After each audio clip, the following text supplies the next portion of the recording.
서구에 있는 파출소로 신고가 왔습니다. 할머니 한 분이 보따리 2개를 들고 1시간째 그 동네를 서성인다는 그런 제보였어요. 현장에 도착한 경찰관에게 할머니는 딸이 아기를 낳고 병원에 있다라는 말만 계속 되풀이합니다. 그래서 할머니에게 이름을 물어보고 주소를 물어봤는데 할머니는 이름조차 말하지 못했어요. 잘 알다시피 할머니는 알츠하이머병, 즉 치매를 앓고 있었습니다. 경찰은 이름도 그리고 어디에 사는지도 모르는 그 할머니를 도와주려고 부단히 애를 씁니다. 경찰은 당시 슬리퍼를 신고 그 추운 겨울에 맨발로 슬리퍼를 신고 계신 그 할머니를 보면서 이 근처에 사실 것이다 라고 추측해서 또 주위에 있는 아는 주민들을 계속 낱낱이 살펴봐요. 수소문 끝에 할머니를 아는 이웃이 나타나고 경찰은 무려 6시간 만에 그 할머니가 원하는 그 병원으로 보내줍니다. 그 할머니의 딸은요, 부산 진구의 한 병원에 입원해 있었어요. 딸이 아이를 낳고 이렇게 또 산후조리를 하고 있었습니다. 병원에 도착한 할머니는 딸을 보자마자 보따리를 풉니다. 와가 무라 라는 말과 함께 품 보따리 안에는 와가 무라, 이거는요 와서 먹어라 라는 말의 방언이에요. 다 알아들으셨죠? 그죠? 보따리 안에는 출산한 딸을 위해서요 미역국과 밥, 나무 반찬, 흰밥 이런 것들이 다 쌓여져 있었다라는 이야기입니다. 온천치 못한 정신에도요 자식을 위해서 미역국을 품에 안고 그 딸을 병원을 찾아가고 있었어요. 그 사랑을 알게 된 딸은 그 자리에서 눈을 쏟아냈다는 뉴스를 보게 되었습니다. 사랑은 참 위대합니다. 치매를 능가하는 사랑이에요. 자신이 가지는 그 고통을 뛰어넘어서까지 사랑합니다. 알츠하이머 병에 걸리면요 뇌가 쪼그라들어요. 모든 인지 능력이 떨어져서 급기야 평생 태어날 때부터 들었던 자기의 이름까지 잊어버리는 게 알츠하이머 병입니다. 그리고 가장 중요해서 자녀들이 매일 아침 매일 밤마다 얘기해주는 주소와 전화번호 또한 잊어버려요. 하지만 참 신기하게 할머니는 딸이 자녀를 낳았다는 사실은 잊지 않았습니다.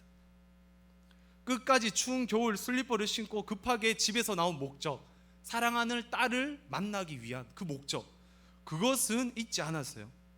왜 그것을 잊지 않았을까요? 사랑하기 때문에. 이것이 바로 사랑입니다. 자신의 상황이 어떠하든지 그 상황에 아무 관계없이 사랑하는 것. 조금은 억척스럽지만 그 사랑은 저와 여러분들에게 진한 감동을 자아내게 만듭니다. 그런데 이것이 바로 하나님의 사랑과 유사하지 않나요? 하나님께서는 동일하게 우리를 이렇게 사랑하셨어요. 자기가 어떻게 되든지, 자기가 어떠한 곤란에 놓여있든지 아무 상관이 없었습니다.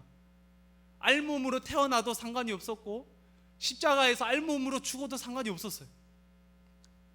자신은 어떻게 되든지 아무 상관없이 우리를 사랑해서 죽으신 사랑, 그것이 바로 우리 하나님의 사랑입니다. 오늘 본문에서도요 이렇게 동일하게 하나님의 고집스러운 사랑을 발견할 수 있어요. 하나님께서는 이스라엘을 사랑하십니다. 아브라함에게 땅의 티끌처럼 하늘의 수많은 별처럼 이스라엘을 만들고 그들을 인도하겠다라고 약속하셨어요. 다른 민족이 아닌 하나님께서는 이스라엘을 선택하셨습니다. 이스라엘을 사랑하셨어요. 그것은 하나님께서 차별적으로 사랑하신 그 사랑이었습니다. 오늘 읽지 않았지만 본문의 1절 말씀을 보면 이렇게 말합니다. 이스라엘이 어렸을 때 내가 사랑하여 내 아들을 애굽에서 불러냈거늘. 왜 불러냈다고요? 사랑하여. 하나님께서는 너무 사랑하셔서요 애굽의 노예 생활로 있는 것을 보기가 싫었어요. 내가 사랑하는 그 이스라엘 백성이 노예 생활을 한다는 게 얼마나 싫었을까요? 그래서 너무 사랑한 나머지 그들을 10가지 기적을 통하여 이끌어냅니다. 하지만 그 후 이스라엘 백성들은 어떻게 되나요? 2절 말씀인데 우리 함께 읽어보겠습니다. 선지자들이 그들을 부를수록 그들은 점점 멀리하고 바알들에게 제사하며 아로 새긴 우상 앞에서 분향하였느니라. 하나님께서 이렇게 사랑으로 다가가고 이렇게 얘들아 일로 와라고 부르면 어떻게 해야 되나요? 반응을 해야 돼요. 다가가고 눈 마주치고 그 하나님에게 가야 됩니다. 그런데 이스라엘 백성들은요, 마치 자석의 같은 극처럼 다가오면 올수록 멀리 도망갑니다. 하나님의 음성을 듣고 하나님께 축복을 받았음에도 불구하고 그들은 도망가게 돼요. 급기야 하나님이 아닌 우상을 섬기기 시작합니다. 배은망덕한 놈이라는 단어가 너무 잘 어울려요. 은혜를 받았음에도 불구하고 은혜를 모릅니다. 이런 상황이면 어떻게 해야 되나요, 여러분들? 우리의 자녀가, 우리가 아는 사람이 이렇게 사랑하고 아껴주고 막 구원해주고 이랬는데도 말을 안 들으면 어떻게 할까요? 꿀밤을 탁 때려야 됩니다. 그죠? 근데도요, 하나님께서 어떻게 하시나요? 3절 말씀인데요, 이렇게 말하고 있어요. 그러나 내가 에브라임에게 걸음을 가르치고 내 팔로 안았다. 아기라서 그랬겠지, 연약해서 그랬겠지. 그래서 손을 잡고 걸음을 가르쳐 줍니다.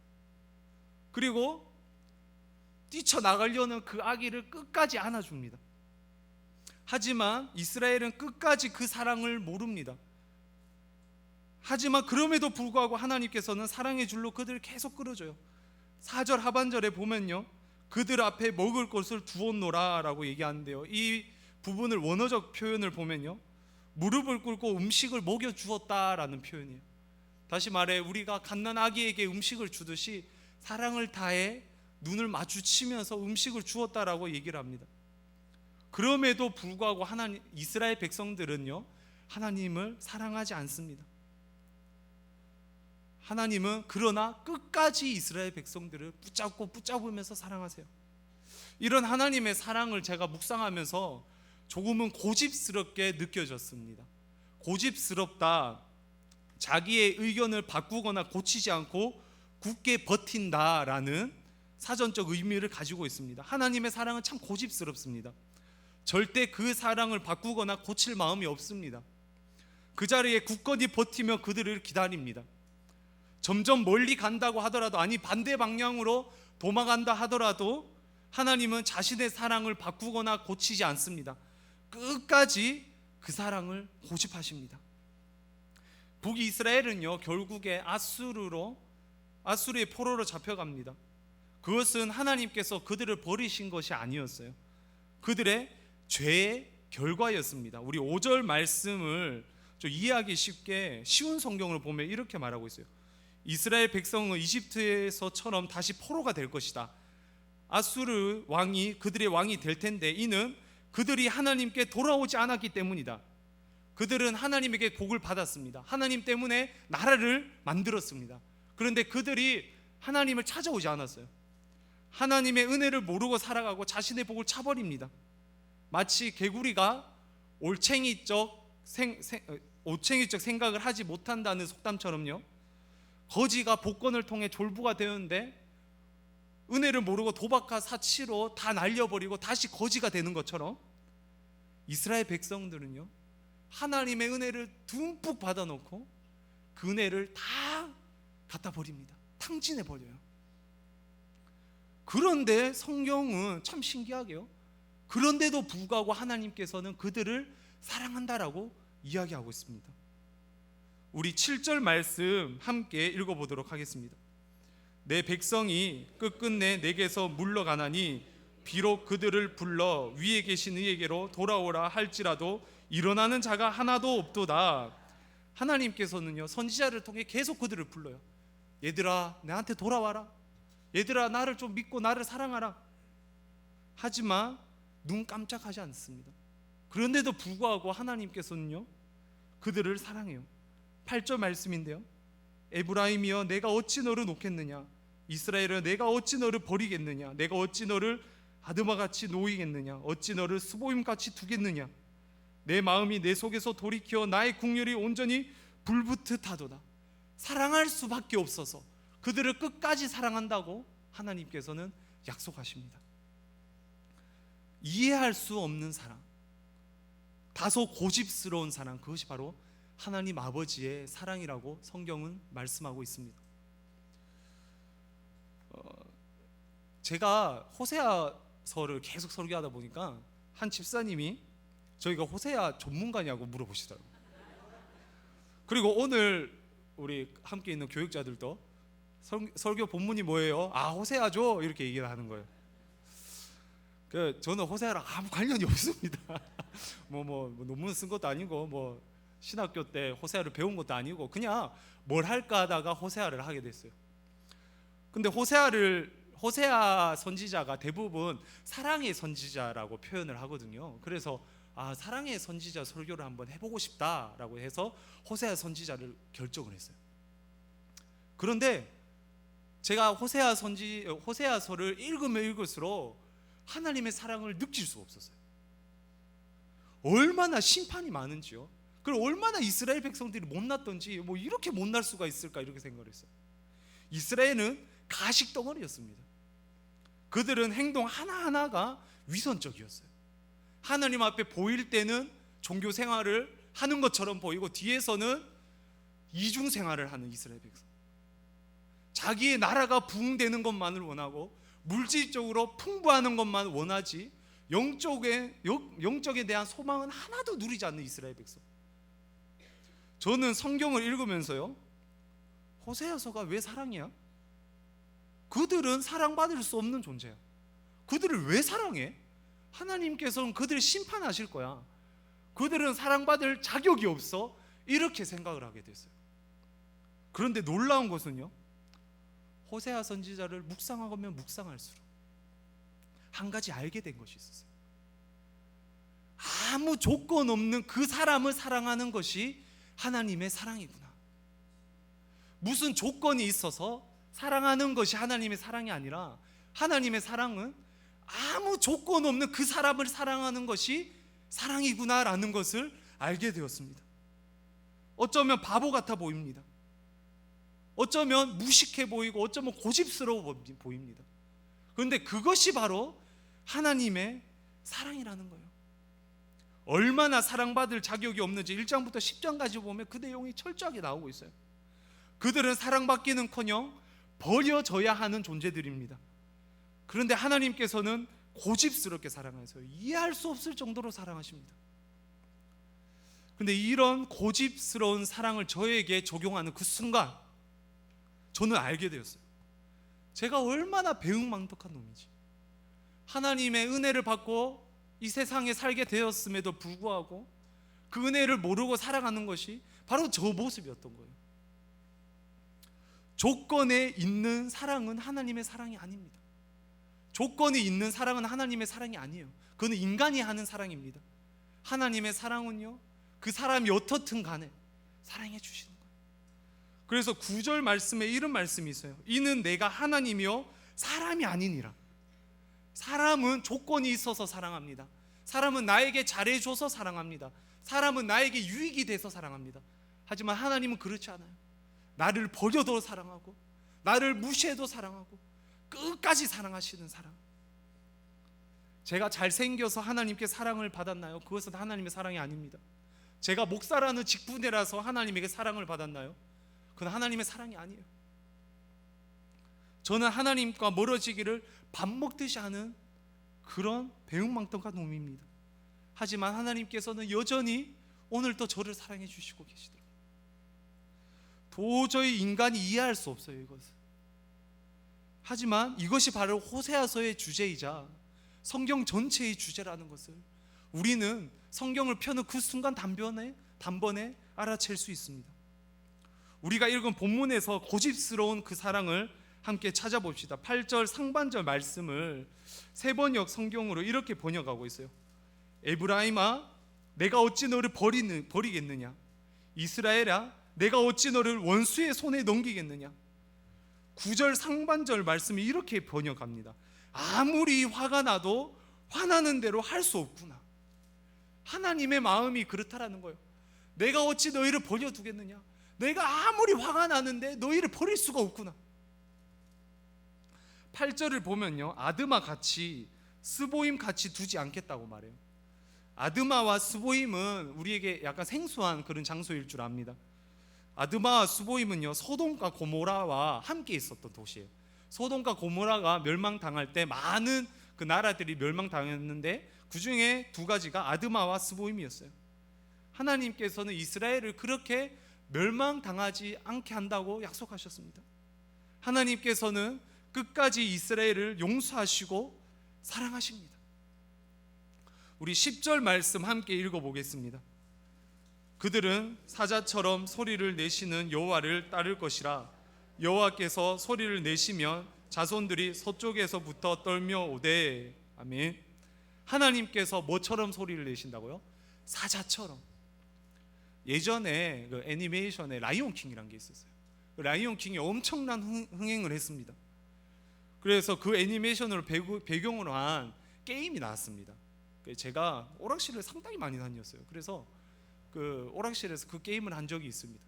버튼을 누르면요, 이 아기 그 라이온킹이 어흥이라고 소리를 냅니다. 그러면 앞에 있는 곤충들이 탁 쓰러져요. 그래서 곤충이 나에게 오면 버튼을 눌러서 소리를 치게 해야 됩니다. 사자가 소리를 치면요, 동물들이 무서워서 숨어버리는 거예요. 그리고 사자의 소리가 얼마나 큰지 모든 동물들이 그 사자의 소리를 듣고 맙니다. 두려움에 떨게 되고 그 사자의 그 능력을 경험하게 돼요. 하나님께서 소리를 치시면요, 우리가 사자 앞에 떠는 동물처럼 떨며 두려워하며 주님을 경외하게 된다. 이 말씀을 성경에서 말하고 있습니다. 그들은 사자처럼 소리를 내시는 여호와를 따를 것이야. 이 사자 소리가 무엇입니까? 바로 복음 아닙니까? 바로 복된 소식. 예수님께서 날 위하여 이 땅에 오셨고 날 위하여 십자가에 달려 죽으시고 3일 만에 부활하셨다. 이 복된 소식. 이 복된 소식이 바로 사자 소리 아닌가요? 이 사자 소리가 우렁차게 외치게 될 때 영혼들이 돌아옵니다. 하나님께서 이 사자 소리를, 이 복음의 소리를 외칠 때 영혼들이 돌아오게 된다라고 약속하셨던 거예요. 왜 이렇게 하십니까? 바로 저와 여러분들을 사랑하시기 때문에.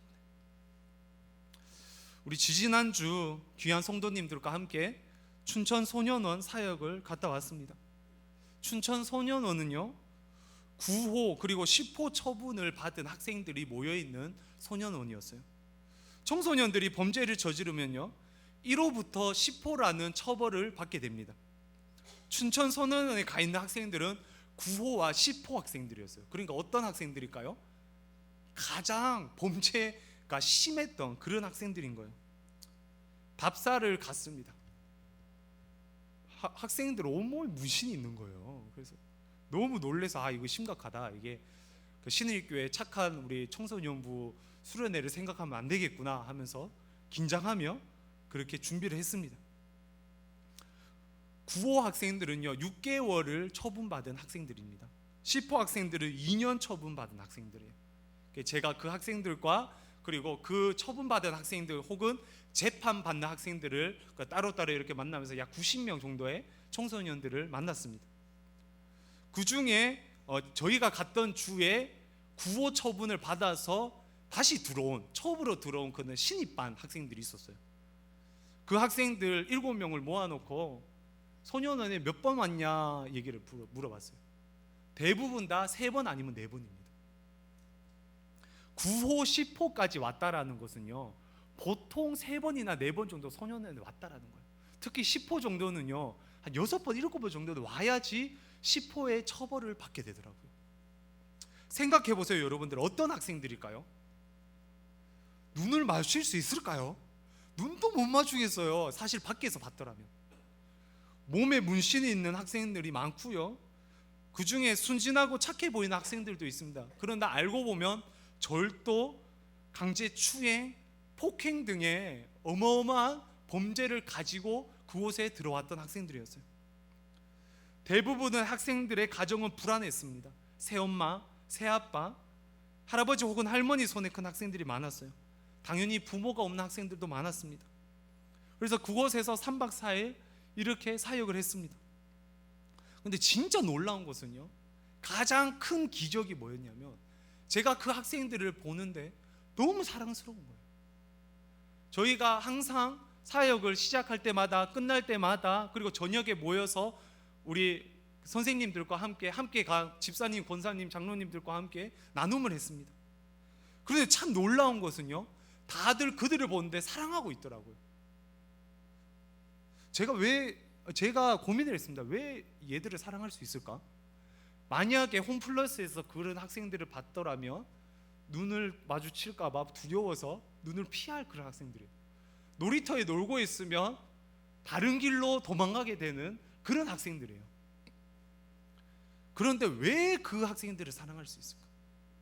하나님께서 특별하게 하나님의 마음을 저와 함께 갔던 집사님, 권사님, 장로님에게 부어주신 거예요. 그것이 바로 하나님의 마음은 아니었을까요? 그것이 바로 하나님께서 우리에게 주신 마음 아니었을까요? 나는 그 학생들을 사랑한다. 아무리 많은 죄가 있어서 그 자리에 있지만, 그래서 묶여있고 매여있지만 나는 그 학생을 사랑한다. 너희들도 내가 너희들을 통해서 사랑하겠다. 이렇게 우리들을 통해서 하나님의 사랑이 그들에게 펼쳐지게 되었어요. 그들에게 사자의 소리처럼 복음의 소리가 울려 퍼졌습니다. 그래서 약 30명의 영혼들이 세례를 받게 됐어요. 하나님의 사랑은 어떤 죄를 지었느냐를 따지는 것이 아니었습니다. 하나님의 사랑은 소년원에 있는지, 감옥에 있는지, 궁궐에 있는지, 높은 대학에 있는지, 명문 대학에 있는지 그것을 따지는 그런 사랑이 아니었어요. 하나님의 사랑은 복음을 듣는 그 우렁찬 사자 소리를 듣는 모든 사람에게 임재하고 있었다라는 사실입니다. 사랑하는 신일의 성도 여러분들, 하나님의 사랑은 다소 고집스럽습니다. 하지만 하나님의 사랑은요, 차별 없으세요. 완벽하세요. 포로된 자에게 자유를 주는 사랑입니다. 갇힌 자에게 노임을 주는 사랑입니다. 고집스러운 사랑. 그 사랑을 더욱더 체험하는 저와 여러분들 되시기 주님의 이름으로 축원합니다. 성경의 진리인, 오늘 읽은 말씀의 핵심인 고집스러운 사랑, 이것이 오늘날을 살아가는 저와 여러분들에게 과연 어떤 의미가 있을까요? 첫 번째로요, 우리는 신앙의 율법주의에서 벗어나야 해요. 한국 기독교인들에게 본능적인 신앙생활 중 하나가요, 바로 율법주의입니다.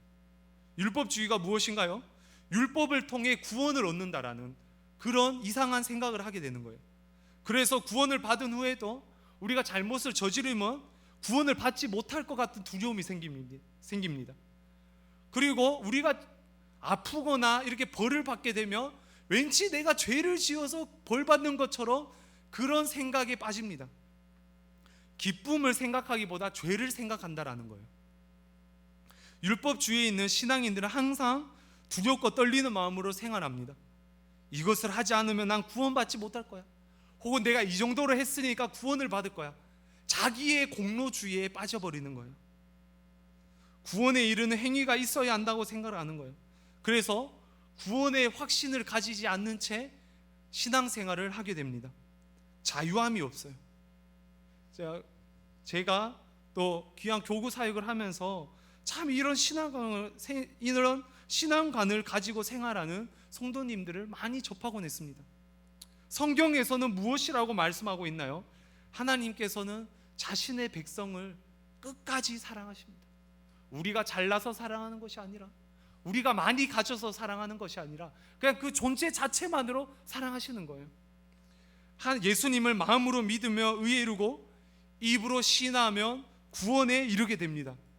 이 구원은요, 고집스러운 하나님의 사랑의 선물입니다. 우리는 율법주의적 신앙생활에서 벗어나야 합니다. 구원의 감격으로 신앙생활에 동참을 해야 합니다. 당연히 죄를 지으면 안 돼요. 죄를 지으면 하나님께 혼납니다. 다윗 언약이라고 불리는 사무엘하 7장 14, 15절 말씀에 이런 말씀이 나옵니다. 함께 읽어보겠습니다. 그가 만일 죄를 범하면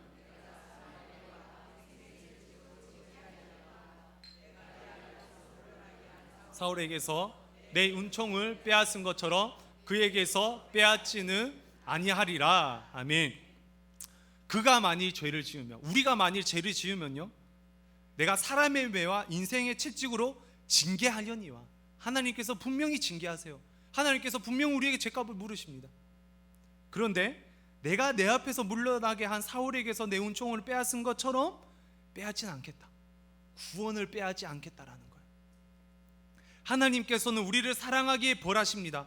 사람의 매와 인생의 채찍으로 벌하세요. 하지만 구원을 빼앗지는 않습니다.